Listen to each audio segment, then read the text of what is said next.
Hi all, അസ്സലാമു അലൈക്കും. Welcome back.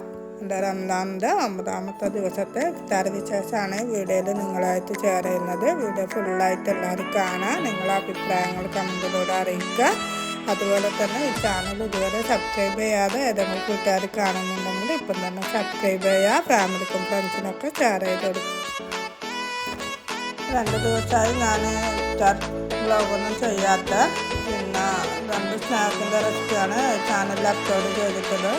അപ്പോൾ അതെല്ലാവരും കണ്ടിട്ടില്ലാന്ന് തോന്നുന്നു. കാണാത്തവർ എന്തായാലും പോയിട്ട് കണ്ടിട്ട് ഉണ്ടാക്കിയിട്ട് നിങ്ങളുടെ അഭിപ്രായങ്ങൾ കമൻറ്റിലൂടെ അറിയിക്കുക. നല്ല അടിപൊളി ലത്തീഫുമായ ചിക്കൻ ബർഗറും അതുപോലെ തന്നെ പിന്നെ നല്ല തന്തൂരി ബ്രെഡ് റോളിൻ്റെ റെസിപ്പിയും ഷെയർ ചെയ്തിട്ടുണ്ട്. 2 വീഡിയോ എല്ലാവരും പോയിട്ട് കണ്ടിട്ട് ഉണ്ടാക്കിയിട്ട് നിങ്ങളുടെ അഭിപ്രായങ്ങൾ കമൻറ്റിലൂടെ അറിയിക്കുക. അപ്പോൾ ഞാനിന്ന് ഇഫ്താറിന് ഉണ്ടാക്കുന്നത് മന്തിയാണ്. മന്തി റെസിപ്പിയൊക്കെ ഞാൻ മുമ്പേ അപ്ലോഡ് ചെയ്തിട്ടുണ്ട്. അതുകൊണ്ട് റെസിപ്പി ആയിട്ടൊന്നും ഞാൻ ഷെയർ ചെയ്യുന്നില്ല. അപ്പോൾ മന്തി ഉണ്ടാക്കാൻ വേണ്ടിയിട്ട് ഒരടുപ്പിൽ ചിക്കന് എല്ലാം മാരിനേറ്റ് ചെയ്തിട്ട് 1 മണിക്കൂർ കഴിഞ്ഞിട്ട് അത് കുക്കാക്കാൻ വെച്ചിട്ടുണ്ട്. ഇപ്പോൾ ചോറ് ഉണ്ടാക്കുന്നുണ്ട്. ആദ്യം നമുക്ക് മന്തി ഉണ്ടാക്കാൻ വേണ്ടിയിട്ട് ആ ചിക്കൻ മാരിനേറ്റ് ചെയ്തിട്ട് റെസ്റ്റ് ചെയ്യാൻ വെക്കുന്ന ടൈമേ വേണ്ട. അത് 1 മണിക്കൂറൊന്നും വെക്കണമെന്നില്ല. ആകെ ഒരു 10-20 മിനിറ്റ് വെച്ചാൽ മതി. വെക്കുന്ന അത്രയും ചിക്കൻ സോഫ്റ്റായിട്ട് കിട്ടും. അപ്പോൾ അത് അവിടെ നിന്ന് കുക്കാകുന്ന ടൈമിൽ തന്നെ ഇപ്പുറത്തുനിന്ന് നമുക്ക് ചോറ് ഉണ്ടാക്കാം. അങ്ങനെ ചിക്കനൊക്കെ കുക്കായിട്ട് വന്നിട്ടുണ്ട്. നല്ല നമ്മൾ ഒരു അരക്കപ്പ് ഓയിൽ വെച്ച് കൊടുത്ത് നല്ല ഓയിലൊക്കെ നല്ല ക്ലിയറായിട്ട് തെളിഞ്ഞ് വന്നിട്ടുണ്ട്. ചിക്കനൊക്കെ നല്ലോണം വന്നിട്ട് അതിലെല്ലാം തെളിഞ്ഞ് വന്നിട്ട് ചിക്കൻ റെഡി ആയിട്ടുണ്ട്. മന്തിൻ്റെ ചിക്കൻ റെഡി ആയിട്ടുണ്ട്. അപ്പോഴത്തേക്ക് ഇപ്പോഴത്തേന് ചോറ് റെഡിയായി. പിന്നെ ഇതൊന്ന് രണ്ടും കൂടി ഒരുമിച്ചിട്ടിട്ട് ഒന്ന് ചാർക്കോളിട്ടിട്ട് പുകയ്ക്കണം. അപ്പോഴത്തേക്കും നമ്മൾ മന്തി റെഡിയായി.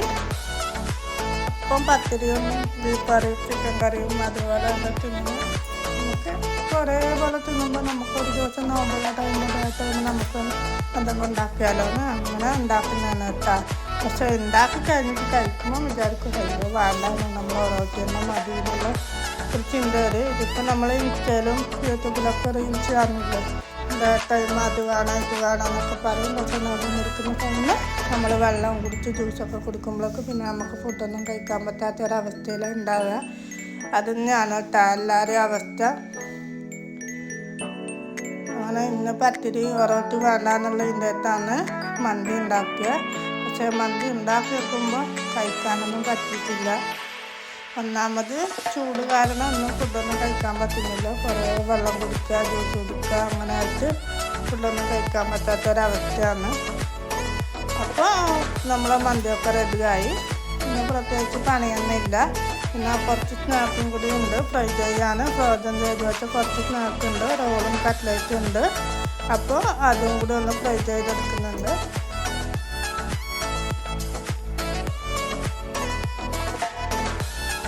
നിങ്ങളെല്ലാവരും ഈ വീഡിയോ കാണുന്ന എല്ലാവരും എന്നെപ്പോലെയുള്ള എല്ലാവരും നിങ്ങളിങ്ങനെ തന്നെയാണോ? നിങ്ങൾ ഇഫ്താർ അല്ലെങ്കിൽ എന്തെങ്കിലും വെറൈറ്റി ഉണ്ടോ? വെറൈറ്റി എനിക്കറിയാത്ത എന്തെങ്കിലും ഫുഡ് നിങ്ങൾക്ക് അറിയുന്നുണ്ടോ? അല്ല ഞാൻ ചെയ്യുന്ന രീതിയിൽ എന്തെങ്കിലും മാറ്റമുണ്ടോ? അതൊക്കെ ഒന്ന് കമൻറ്റ് ചെയ്യുക. എന്നാലേ നമ്മളടുത്ത് എന്തെങ്കിലും ഫോൾട്ട് ഉണ്ടെങ്കിൽ അത് നമുക്ക് തിരിച്ചറിയാനും പറ്റും. നമുക്കറിയാത്ത കാര്യങ്ങൾ നിങ്ങൾ വഴി നമുക്ക് പഠിക്കാനും പറ്റും. അപ്പോൾ എല്ലാവരും വീഡിയോ കാണുന്ന എല്ലാ കൂട്ടുകാരും എന്തായാലും നിങ്ങളെ അഭിപ്രായങ്ങൾ കമൻറ്റ് ചെയ്യുക. അങ്ങനെ കടിയെല്ലാം ഫ്രൈ ചെയ്ത് വെച്ചിട്ടുണ്ട്. ഇനി നമുക്ക് ജ്യൂസ് ഉണ്ടാക്കാം. ഞാൻ മുമ്പത്തെ വീഡിയോയിലെല്ലാം പറഞ്ഞതിന് എനിക്ക് ഏറ്റവും ഇഷ്ടം മിൽക്ക് ചേർക്കാത്ത ഫ്രഷ് ജ്യൂസാണ്. അതാകുമ്പോൾ നമുക്ക് ദാഹം പെടും. മിൽക്കൊക്കെ ചേർത്തിട്ട് കഴിക്കുമ്പോൾ ജ്യൂസ് അടിച്ചു കഴിഞ്ഞാൽ പിന്നെയും ദാഹം കൂടുന്ന ഒരു ഫീലാണ്. നല്ല ടൈറ്റായിട്ടുള്ള ഷേക്കൊക്കെ കുടിക്കുമ്പോൾ പിന്നെയും ദാഹം കൂടുന്ന ഒരു അവസ്ഥയാണ് അനുഭവിക്കുന്നത്. അതുകൊണ്ട് എനിക്കങ്ങനെ തോന്നുന്നത്. എനിക്കെങ്ങനെയാണോ എന്നറിയില്ല, എല്ലാവരും എങ്ങനെയാണോ എന്നെപ്പോലെ തന്നെയാണോ എന്നറിയില്ല. അതുകൊണ്ട് ഞാൻ മാംഗോ ഫ്രഷ് ജ്യൂസ് അടിച്ചിട്ടുണ്ട്. അതുപോലെ തന്നെ ബത്തിയും ഇതുപോലെ അടിച്ചെടുക്കുന്നുണ്ട്.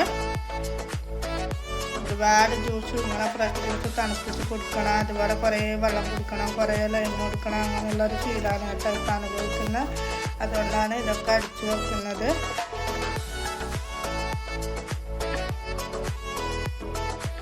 അങ്ങനെ 2 ജ്യൂസ് അടിച്ചെടുത്തിട്ടുണ്ട്. അപ്പോഴത്തേക്കന്നെ ഏകദേശം ഒരു 6:15 ടൈം ആയിട്ടുണ്ട്. നമുക്ക് പെട്ടെന്ന് ടേബിൾ സെറ്റ് ചെയ്യാം.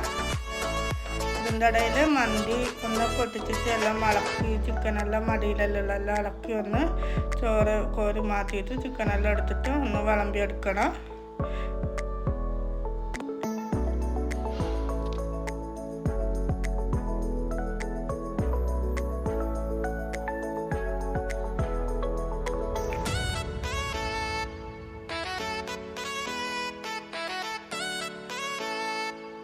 ഞാൻ ഈ റംസാനെ പറ്റി തന്നെ ഒരുപാട് വീഡിയോ റംസാനിൽ തുടങ്ങുന്ന 2 ദിവസം മുമ്പുള്ള വീഡിയോ ഇട്ടിട്ടുണ്ട്. അതിൽ പ്രോജനം ചെയ്ത് വെക്കാൻ പറ്റുന്ന ഒരു കടി എല്ലാവരും കുറേ കൂട്ടുകാരിൽ എത്തിയിട്ടുണ്ട്. പക്ഷെങ്കിൽ ബാക്കി വീഡിയോസൊന്നും അധികം ആൾക്കാരിലേക്ക് എത്തുന്നില്ല എന്ന് തോന്നുന്നു. അതുകൊണ്ട് നിങ്ങൾ ഈ വീഡിയോ കാണുന്ന എല്ലാ കൂട്ടുകാരും നിങ്ങളെ ഫ്രണ്ട്സിനും ഫാമിലിക്കൊക്കെ ഷെയർ ചെയ്ത് കൊടുക്കുക. അതുപോലെ തന്നെ സബ്സ്ക്രൈബ് ചെയ്യാണ്ട് കാണുന്നുണ്ടെങ്കിൽ വീഡിയോ കാണുമ്പോൾ തന്നെ സബ്സ്ക്രൈബ് ചെയ്യുക. കഴിഞ്ഞിട്ട് ചെയ്യാമെന്ന് വിചാരിക്കുമ്പോൾ മറന്നു പോകണ്ട. അതുകൊണ്ട് വീഡിയോ കാണുന്ന ടൈമിൽ തന്നെ സബ്സ്ക്രൈബ് ചെയ്യുക, ലൈക്ക് ചെയ്യുക. അതുപോലെ വീഡിയോ കാണുമ്പോൾ തന്നെ നിങ്ങൾക്കൊരു അഭിപ്രായം ഉണ്ടാവില്ല. വീഡിയോ കാണുമ്പോഴുള്ള ഒരു അഭിപ്രായ വ്യത്യാസങ്ങളുണ്ടാവില്ല. അത് അപ്പം തന്നെ വീഡിയോ കാണുന്ന ടൈമിൽ തന്നെ നിങ്ങൾക്ക് എന്താ തോന്നുന്നത് ആ ടൈമിൽ തന്നെ നിങ്ങൾ കമൻറ്റ് ചെയ്യുക. അപ്പോൾ നമ്മൾ നോമ്പ് മുറിക്കലും നമസ്കാരമെല്ലാം കഴിഞ്ഞിട്ട് ഫുഡ് കഴിക്കലാണ്. ഇതിപ്പോൾ സാധാരണ പോലെ തന്നെ ഫുഡ് കഴിക്കും. അതുപോലെ തന്നെ ഫുഡ് കഴിച്ച് കഴിഞ്ഞാൽ പെട്ടെന്ന് കിച്ചൺ ക്ലീനിങ് കഴിയും. കിച്ചൺ പാത്രം കഴുകലും കോൺലർ ടോപ്പൊക്കെ ഒന്ന് തുടച്ച് വെച്ച് ക്ലീൻ ആക്കിയിട്ടാകുമ്പോൾ പിന്നെ അപ്പോഴത്തേക്കും ഇശാ ബാങ്ക് കൊടുക്കും.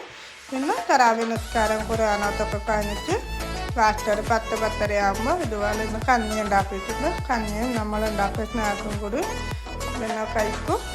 പിന്നെ ഇന്നത്തെ ഇത്രയേ ഉള്ളൂ. ഇന്നത്തെ വിശേഷം ഇത്രയേ ഉള്ളൂ. പിന്നെ അത്താഴത്തിനാണെന്ന് വെച്ചാൽ നമ്മളുണ്ടാക്കിയ ചോറുണ്ടല്ലോ, ചോറ് വേണം. ചോറ് തിന്നു അല്ലാത്തവർ എന്താണ് സ്നാക്കോ കഞ്ഞി എന്താ വേണ്ട അത് കഴിക്കും. അല്ലാണ്ട് അത്താഴത്തിനായിട്ട് വേറെ ഫുഡൊന്നും ഉണ്ടാക്കില്ല. അപ്പോൾ ഇന്നത്തെ വീഡിയോ ഇത്രയേ ഉള്ളൂ. വീഡിയോ ഇവിടെ വൈൻഡപ്പ് ചെയ്യാണ്. Take care. Bye bye.